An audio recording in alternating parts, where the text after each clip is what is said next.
భారతీయ సాంప్రదాయంలో ప్రతి పండుగకు ఓ విశిష్టత ఉంది.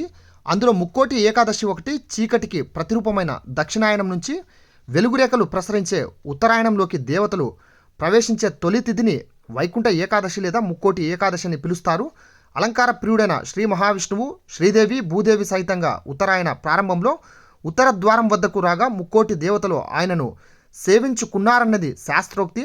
అందువల్ల వైకుంఠ ద్వార దర్శనం అత్యంత ప్రాధాన్యం సంతరించుకుంది. దీనిని దృష్టిలో ఉంచుకునే వైష్ణవాలయాలలో ఏకాదశి రోజున ఉత్తరం వైపు ద్వారం తెరుస్తారు. వైకుంఠ ద్వార ప్రవేశం సకల పాప హరమని, ముక్తికి సులభ మార్గమని అందరి విశ్వాసం.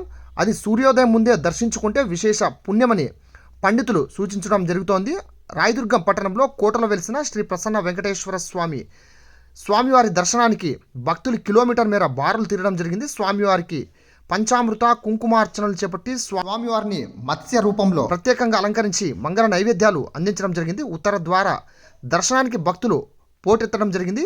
ఆలయ ఈవో నరసింహారెడ్డి, ఆలయ చైర్మన్ పాలాక్షి రెడ్డి ఆధ్వర్యంలో భక్తులకు ఎటువంటి ఇబ్బందులు తలెత్తకుండా సకల సౌకర్యాలు కల్పించినట్టు తెలియజేయడం జరిగింది. గోవింద నామస్మరణతో ఆలయ ప్రాంగణం ప్రతిధ్వనించింది. ముక్తి లభించాలంటే వైకుంఠ ద్వార దర్శనం చేసుకోవాలని పండితులు సూచిస్తున్నారు.